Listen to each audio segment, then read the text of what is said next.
ሰላም ቤተሰብ እንዴት ናችሁ?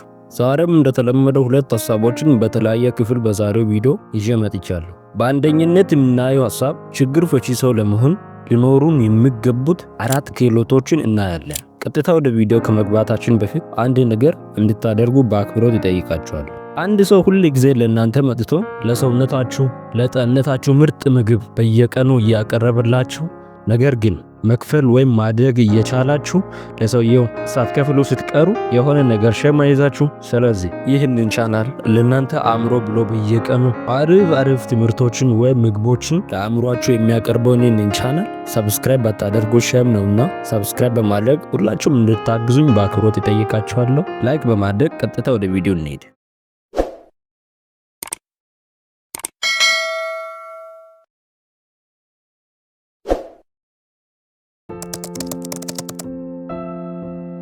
ብዙ ሰዎች ተናጋሪ በሆኑበት ዓለም አዳማጭ መሆን የብዙዎችን ሐሳብና ፍላጎት ለመረዳት የዓለምን ክፍተት ለማግኘት በሰዎች ልብ ውስጥ ነጥሮ መግባት የሚችሉ ሐሳቦችን ለመረዳት ወዘተ ጥቅምን ያስገኛል። ሁለተኛ፣ አንጻራዊ እይታን መጠቀም።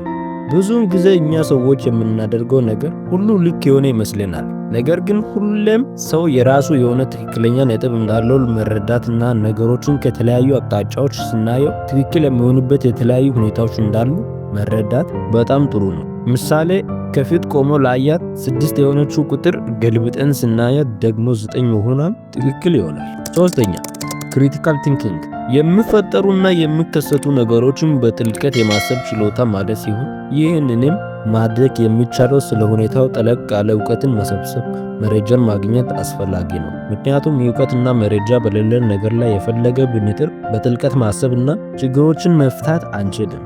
አራተኛ፣ ክሪኤቲቭ ቲንኪንግ በማንኛውም ችግር ወቅት ችግሩን በጥልቀት ማሰብ ብቻ ሳይሆን ጨለማም ደጋግሞ ከመመልከት ወጥተን ብርሃኑን ማየት ወይም ከችግሩን በመቀጠል ወደ መፍትሄው ትኩረት ማድረግ ይጠበቅብናል። በእነዚህ በ4 መፍትሄዎች ችግር ፈቺ መሆን እንችላለን ብዬ አስባለሁና ጠቃሚ ሐሳብ እንዳቀረብኩላችሁ ተስፋ አደርጋለሁ። ሁለተኛው ሐሳብ ብዙም ማብራሪያ የሚያስፈልግ አይደለም። ሁላችሁም እንደምታውቁት ምግብን ለመስራት ከሚያስፈልጉት ግብአቶች አንዱና ዋነኛው ጨው ነው። ስለዚህ ጨውን ተጠቅመን እናንተን ያነቃቃል፣ ያስተምራል የሚለውን ሐሳብ አቀርባለሁ። አሁንም ደግሜ ላለው ሰብስክራይብ፣ ላይክ ማድረጋችሁን በፍጹም እንዳትረሱ። ቀጥታ ወደ ቪዲዮ እንሄድ። ጨው እንደ ሌሎች ቅመሞች መምሰል አያስፈልገውም። እንደ ሌሎች ቅመሞች ምንም አይነት መዓዛም የለውም። ነገር ግን ምግብ ያለሱ ጣዕም የለውም። ጨው ንጹህ አቋሙን ይጠብቃል። ጨው ገዢው ከመግዛቱ በፊት እንዲቀምሰው አይጠበቅበትም። ምክንያቱም ጨው ከዘመናት በፊት ታማኝነቱን ስላረጋገጠ። የእውነተኛ ሰዎች ለቦታ ለታይተነት ወይም ለመታየት አይታገሉም። ውጤታቸው ለነርሱ በቂያቸው ነው። ለመሰማት መጮህ አያስፈልግም። ሰዎች አስተዋይ ሰዎችን ለመስማት ዝም ይላሉ። ሰዎች አንተን ከማመናቸው በፊት መሳደብ ከጀመሩ ታማኝነት ይጎልሃል ማለት ነው። ጨው ጣዕሙን ሊያጣ የሚችለው ከማንኛውም ነገር ጋር ሲቀላቀል ነው። ስለዚህ ራስን መልካም እሴት ከሌላቸው ሰዎች ጠብቅ። አንድ ቀን ሁላችንም ችግሮቻችን ጠረጴዛ ላይ አስቀምጠን እንድንለዋወጥ ከተፈቀደልን ከጥቂት ደቂቃዎች በኋላ ሁሉም በጸጥታ ራሱን ይዞ እንደሚወጣ እርግጥ ነው። ፍጹም የሆነ ህይወት የሚባል ነገር የለም። ማንም አንድ ላይ ያለው የለም። ፊታችን እንደሚለያይ ችግሮቻችንም እንዲሁ። አንዳንድ ጊዜ የምትቀናባቸው ሰዎች አንተ የምትኖረውን ህይወት እንዲኖራቸው መኙ ይሆናል። ከአቅም በላይ አታስብ፣ በርካታ ኑር። ያለን ነገር ተንከባከብ፣ አመስጋኝ ሁን።